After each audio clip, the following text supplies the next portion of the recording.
ৰাতিটো হস্পিটেলত থাকি ৰাতিপুৱা হস্পিটেলৰ পৰা আহি গা পা ধুই এতিয়া আয়োজন কৰি আছোঁ কাৰণ আজি আমাৰ বেটা ঘৰলৈ আহিব আৰু আমি তাক ৱেলকাম কৰিবৰ কাৰণে একদম অকণমান সৰুকৈ প্ৰিপেৰেশ্যন কৰিছোঁ বিশেষ একো কৰিব নাজানো বা আমি আগতে কৰিও পোৱা নাই কিন্তু বেটা যিহেতু ঘৰ আহিব তাক আমি ৱেলকাম নকৰিলে সি আমাক বেয়া পাব ফাইনেলি আজি আমাৰ গোসাঁই জান বেটা ঘৰলৈ আহিব মনটো বহুত বেছি ভাল লাগি আছে আৰু এতিয়া আমি অকণমান সৰুকৈ প্ৰিপেৰেশ্যন কৰিছোঁ বৰ বিশেষ একো কৰা নাই কিন্তু কি কৰিছোঁ আপোনালোকক দেখুৱাম খুব বেছি ভাল লাগি আছে মনটো তাৰো চাগে মন গৈ আছে কেতিয়া ঘৰ যাব পাওঁ কেতিয়া ঘৰ যাবলৈ পাওঁ বা মা ভণ্টি মৰম দিলেহি আহি বেলুনে ৰঙা বেলুনে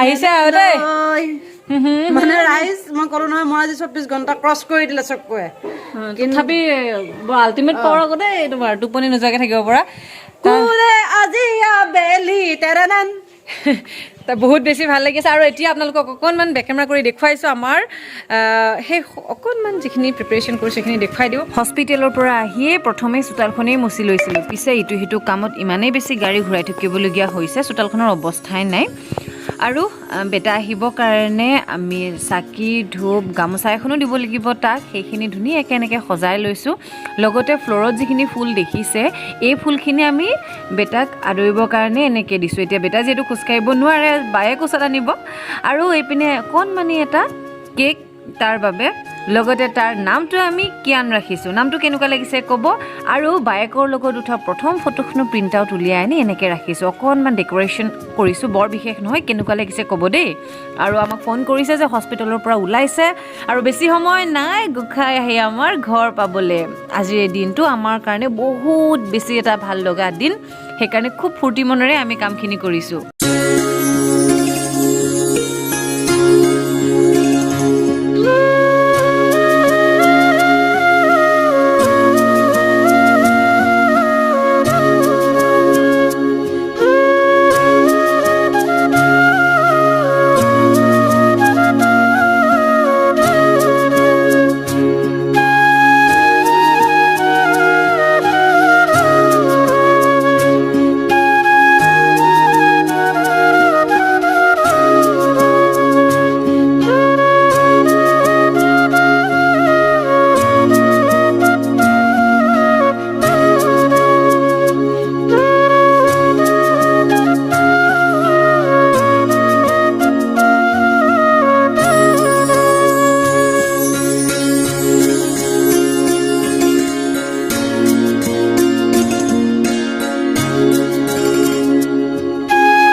আহি গ'ল আৰু দেই গোসাঁই ফাইনেলি ঘৰলৈ আৰু লগতে আমাৰ গোসাঁনীও আহিছে হয় নাই এই দুজনী চাগে খুব ধুনীয়াকৈ থাকিলে আৰু ঘৰত তথাপিও গোটেইখিনি কষ্টৰ মূৰত আমি ভাল এটা হেপী এণ্ডিং আৰু হস্পিটেলত থাকিও ডিচাইড কৰিব কোনে ঘৰত কিমান টাইমত শুই উঠিব কোনে কিমান সময়ত শুব সেইটো বৰ বেলেগ কথা কিন্তু ভিডিঅ'টোৰ জৰিয়তে ততকা বহুত বেছি ধন্যবাদ বহুত বেছি তাৰমানে আচলতে কোনো কাৰণতে ইমানখিনি নহ'লে হয় হয়তো ক'ৰবাত থাকিলোঁ হয় আৰু গৈ মেলি এনেকৈ থাকিলোঁ সেইকাৰণে আমি মা দেউতাই কি কৰিব আৰু সেইটো বেলেগ কথা, কিন্তু মই সকলো পেৰেণ্টছকে কৈছোঁ যাৰ ঘৰত ছোৱালী আছে, আমি সঁচাকৈয়ে আমি ছোৱালী আমি বহুত বেছি সুখী হয়, বহুত বেছি সুখী।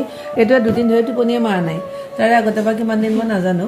আৰু ইণ্টাৰেষ্টিং কথা, বেবীও আহি উঠি পাপৰ গোন্ধ পোৱাৰ লগে লগে লেট্ৰিন কৰি দিছে, কাৰণ তাৰ লেট্ৰিনটো মই মেডিকেলৰ পৰা এতিয়ালৈকে মই পৰিষ্কাৰ কৰি পোৱাই নাই। তাই যেতিয়া যে আগতীয়াকৈ ভাত দিব গৈছিল তেতিয়াও বেবীয়ে লেট্ৰিন কৰিছে। আৰু এতিয়াও আহি পাইছোঁহে, বহিছোঁ, বহাৰ লগে লগে লেট্ৰিন কৰিলে, পাপৰ থাকিলেহে লেট্ৰিন হৈ আছে। যি কি নহওক বহুত বেছি ধন্যবাদ, আৰু ভগৱানকো ধন্যবাদ যে আমাক এনেকুৱা এটা পৰিয়াল দিছিলে। আপোনালোকৰ আশীৰ্বাদ আমাৰ লগত সদায় আছে বুলি মই ভাবোঁ, সদায় আশীৰ্বাদ কৰিব। ভুল হ'লে মাফ কৰি দিব, যদি কিবা ভুল হয় দেখুৱাই দিব। আৰু ইমানখিনি কৰিছে যে ইহঁতে, ইমান সম্ভৱ নহয়, কাৰণ ইহঁতে মেডিকেলতে বহুত দেৰিলৈকে আছে, তাৰপিছত আকৌ গৈ টাউনত গৈছে। ভাগ্য ভাল, মোৰ অলপমান কিছুমান কাম থাকিল কাৰণে ইহঁতে এইখিনি কথা কৰিবলৈ পালে। বহুত মানুহে কমেণ্টত তুমি দেখি, মই তোমাক কৈ আছোঁ কিন্তু চাবলৈ সময় পোৱা তুমি নাই। জানো পাইছা টাইম ৰিপ্লাই কৰিবলৈ? ৰিপ্লাই অৱস্থা নাই আজি। এতিয়া ঘড়ীটোত আমি আহি পাওঁতেও 4:30 বাজা নাই, অলপমান বাকী আছে এতিয়াও। গতিকে আজি অলপমান সোনকালে শুব লাগিব, কাৰণ ইমান বেছি টায়াৰ্ড। এইটো আজি 2 দিন ধৰি টোপনি যোৱা নাই, এই আধা শুইছে বাৰু। আৰু মই আজি 3 দিন 4 দিনত ৰাতি 2 ঘণ্টা কিবা এটা ক'ব দেই, 2 ঘণ্টা শুইছোঁ। তেনেকুৱাকৈ আমি পাৰ কৰিছোঁ। কিন্তু এটা বহুত ভাল লগা সময়, যদিও বহুত বেছি মনত পৰিছে আজি দেউতা, বাইদেউ আৰু আমাৰ যিমি ঘৰত আছে, সিহঁতেও ইয়াতে থাকিলে বহুত ভাল পালে হয়। সিহঁতে মানে কান্দিছে আৰু ফোনত, তাৰ বাদে কি কৰিব। তুমি চাগে কান্দিব পৰা মানুহ হ'লে কান্দিয়ে দিলা হয় ইমান সময়। মইতো কান্দিলোঁ নাই, মই নাকান্দিলোঁ, সহজত নাকান্দা। আৰু এইটো সময়ত তেওঁলোকৰো ঘৰৰ কোনো এজনো নাই মানুহ ইয়াতে, সেইটো এটা বেয়া লাগিছে বাৰু। থাকিলে আৰু বেছি ভাল লাগিলে হয়, কিন্তু উপায় নাই, সকলো মানুহে নিজৰ নিজৰ কামত ব্যস্ত হৈ আছে। আমিতো এইখিনি কৰিম, তাৰে মাজতে ইহঁতে যে ইমানখিনি কৰিছে, ইমান ইজি নহয়। ইমান কম সময়ত ইমান ডেক'ৰেশ্যন কৰি মেলি যে আমাক এইখিনি আদৰি আনিছে, কিবা কৰিছে। আৰু মই ভিডিঅ'টি আজি বহুত বছৰ পিছতো হয়তো চাই কান্দিব লাগিব, কাৰণ মোক সিহঁতে ইমানখিনি কৰিবলৈ, মোক মানে আমাৰ পৰিয়ালটোৰ কাৰণে ইমানখিনি কৰি দিব পাৰিছে। সিহঁতৰ কাৰণে বা মই কৰিব পাৰোঁ নে নাই মই নাজানিম আৰু তেতিয়ালৈকে। তথাপিও বাৰু মই গালি খালো হয়। আৰু মই ৰাতিপুৱা 8:30 মেডিকেলৰ পৰা 8:30 বজাত আহিলোঁ। আহি আকৌ তাইলৈ ভাত লৈ গ'লোঁ, ভাত লৈ গৈ আহিলোঁ। আহি গা পা ধুই কৰি মেলি আকৌ গ'লোঁ, আকৌ গৈ তেনেকৈ মানে আছোঁ। তাৰপিছতে মই খোৱা নাই এটা কাৰণতে, কাৰণ এবাৰ শুলে আৰু উঠিবলৈ মন নাযাব, কাৰণ যাতে খোৱাৰ আগতে সেইকাৰণে কামখিনি শেষ কৰি লৈছোঁ। জানে মানে যদি 10 বছৰ পিছত বা 20 বছৰ পিছতো ভিডিঅ'টো চাই, মইনো ঘৰলৈ আহিবৰ দিনাখননো কি কৰিছিলে। গতিকে সি যাতে এটা দিনত গৈ পেলাই মানে ক'ব পাৰে যে মোক মানে এনে আনি ঘৰত সোমাই থোৱা নাছিলে, চাকি এগছি জ্বলাইছিলে। বাকীটো বাৰু বেলেগ কথা, চাকি এগছি জ্বলাইছিলে। গতিকে সেইটোৱে, আৰু সি ভালে থাকক তাকে কামনা কৰিছোঁ। আৰু ঘৰখনলৈ সি আজি প্ৰথমবাৰৰ কাৰণে আহিছে, গতিকে তাৰ মানে ঘৰৰ আজি প্ৰথমটো দিন, গতিকে এতিয়াৰ পৰা আৰম্ভ হ'ব তাৰ। লগতে আমাৰ গোটেই পৰিয়ালটোকে কমপ্লিট কৰিছে। ভিডিঅ'টি শেষ হোৱাৰ আগতে মই আপোনালোকক কথা এটি কওঁ, আমাৰ জীৱনবিলাক একেবাৰে খন্তেকীয়া। মোৰ জেনেৰেলি কথাবিলাক প্ৰায় এনেকুৱাই হয়, আৰু এই খন্তেকীয়া জীৱনত আমি কিছুমান বস্তু ধৰি লৈ আমি বাচি থাকিব লাগিব, হয়নে নাই? গতিকে আমি আমাৰ এই খন্তেকীয়া জীৱনটো জীয়াই থাকিবলৈ আমি একদম সৰু সৰু ক্ষণবিলাকো জীৱনৰ পৰা এৰি দিব নালাগে। যেনেকেই নহওক আমি এইটো ধৰি ৰখাৰ প্ৰচেষ্টা কৰিব লাগে, তেতিয়া অন্ততঃ পিছৰ কাৰণে আমাৰ মেমৰিজ হয়, লগতে ভাল লাগে। আৰু যিবিলাক বস্তুত মানে বহুত বেছি পইচাৰ খৰচ নাই, আচলতে সেইবিলাক বস্তুতে বহুত বেছি সুখ পোৱা যায়। গতিকে সদায় তেনেকৈ থাকিবলৈ চেষ্টা কৰক, আৰু আমিও তেনেকৈ চেষ্টা কৰি আছোঁ। আৰু আপোনালোকৰ পৰাও সদায় আশীৰ্বাদ বিচাৰিছোঁ। অতি ৰুমত আহি যোৱা মানুহ, আৰু নহ'লে যে উপায় নাই, বাহিৰত আৰু আজি ভিডিঅ'টোৰ পৰা ইমানখিনিতে আমি ল'ব বিচাৰিছোঁ বিদায়। আৰু জান বেটাৰ নতুন নতুন ব্লগৰ সৈতে আপোনালোকক লগ পাই গৈ থাকিম, আশীৰ্বাদ কৰিব। আৰু ব্লগবিলাকত তাক মাজে মাজে উলিয়াম। ইমান বাৰু কেমেৰাৰ ওচৰলৈ নিয়া হোৱা নাই, গতিকে আপোনালোকক ইমান তাৰ লগত দেখুৱাবলৈ হোৱা নাই, কাৰণ কেমেৰাৰ পৰা আঁতৰাই ৰাখিছোঁ। যিমান যি নহওক দিয়কচোন, অকণমানি পোৱালি। গতিকে সেয়াই, আৰু নতুন নতুন ব্লগ পাই থাকিব আৰু চাই থাকিব আমাৰ ভিডিঅ'সমূহ। ঘৰতে থাকিম। আৰু আমি একেলগে থকা মানুহৰ ভিতৰত মই আটাইতকৈ নকন্দা মানুহ, আৰু আমাৰ ফোন আটাইতকৈ কন্দা মানুহ। কিবা কিবি কাণত কান্দিয়ে উঠিছে নেকি? ঐ চকু আছে বাবু, বিষাইছে, কান্দিয়ে থাকোঁ, মানে ভয় লাগে দেখোন কিবা। সৰু দেখিলে দুখো লাগে। আমাৰ শুনা ৰাস্তাত এটা কথাই কৈছে, হ'ব দে, যি আছে আছে, মন আৰু জান, আমাৰ এই দুটাই হ'ব দে। চবৰে আমাৰ মানে গড়মূৰি হিচাপ কৰি দুটা মানে হৈছে আৰু।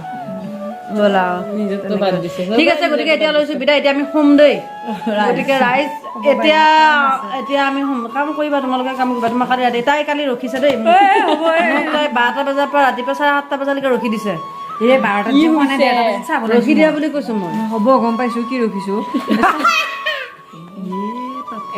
আমাৰ এতিয়া ছেকেণ্ড বেবী জান প্ৰথম আমাৰ ঘৰত জেন্স আছিলে তেওঁ অকণমান পাত্তা পাব এতিয়া আমাৰ মানে গোটেই আমাৰ লেডিজ পাৰ্টিৰ ভিতৰত আমাৰ জেন্স এজনে আছিলে সেয়া হৈছে তেওঁ আৰু তেওঁৰ পিছত মানে আমাৰ মানে জেন্স পাৰ্টিত চামিল হৈছে জান আৰু দুটা আছে সঁচাকে দেখোন তুমি কথাটো টোটেল মানুহ সেইটো আগৰ আৰু আমাৰ লগৰ ভিতৰত মানে আমাৰ আকৌ মাথাটো উঠো আকৌ আমাৰ জেনেৰেশ্যন আমাৰখিনিৰ ভিতৰত মানে জেন্টছ পাৰ্টি আছিলে অকল মানে এফালে মানে কণ্ট্ৰল কৰিবলগীয়া হৈছিলে ভিন্দুৱে মানে জেন্টছ পাৰ্টিক টিমত মানে এটা মেম্বাৰ এতিয়া ছেকেণ্ড মেম্বাৰ আহি গ'ল জান বেটা আৰু এতিয়া ডাবল হৈ গ'ল আৰু মোৰ মেন পাৱাৰ বাঢ়িছে বাকী যিয়ে নহওক তোমাৰ এতিয়া দায়িত্বও বাঢ়িল আকৌ মনত পেলাই নহয় তোমালোক আছে ন